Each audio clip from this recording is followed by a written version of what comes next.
Hello, আসসালামু আলাইকুম guys. আজকে আমি আপনাদেরকে একটা নতুন ভিডিও শেয়ার করব। এই যে পাখির বাচ্চা দুইটা দেখতেছেন, এগুলো আমার বাড়ির সামনে থেকে আমি কুড়াইয়া পাইছি।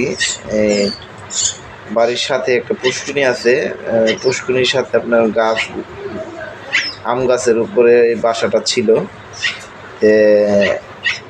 কিছু দুষ্ট পোলাপাইনি এই গাছের উপরে ওইটা ফালাইতেছিল, সেই সময় পাখির বাসাটা ভেঙে পড়ে, বাসা সহ ভেঙে পড়ে। তো ওদের সাথে আরও বেবি ছিল, ওগুলো কিছু দুইটা বেবি বোধহয় আরও পুষ্কুনিতে পড়ে মারা গেছে। আর এই দুইটা পাখির বাচ্চা আমি বাঁচাইতে পারছি। তো এদেরকে আমি আরও 4-5 দিন আগে নিয়ে আসছিলাম। আমি একটু স্পষ্টভাবে দেখাই।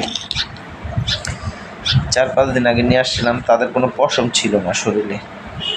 তো মাশাআল্লাহ আমি এদেরকে আনার পরে একটু ট্রিটমেন্ট করলাম, তারপরে আপনার মুরগির ফিড খাওয়াচ্ছি।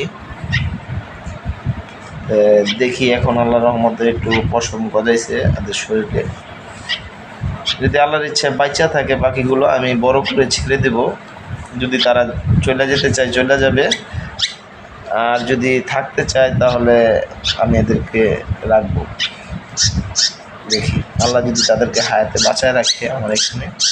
এই যে খাওয়ার জন্যই করতেছে, তা আমি প্রতিদিন এখন থেকে এটা করব।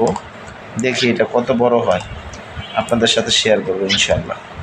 এই যে দেখেন, ওদের কাছে গেলেই খাওয়ার জন্য কিরকম হা করতে থাকে। এই যে এখন ওদেরকে আমি খাওয়াবো,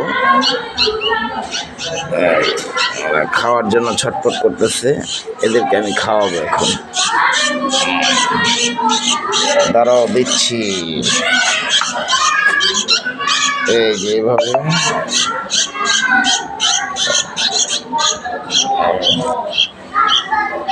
এগুলো হচ্ছে মুরগির ফিট। যেহেতু আমার এখানে শহরের বাড়ি, ঘাস ফড়িং নাই, সেই জন্য ওদেরকে আমি মুরগির ফিট খাওয়াই।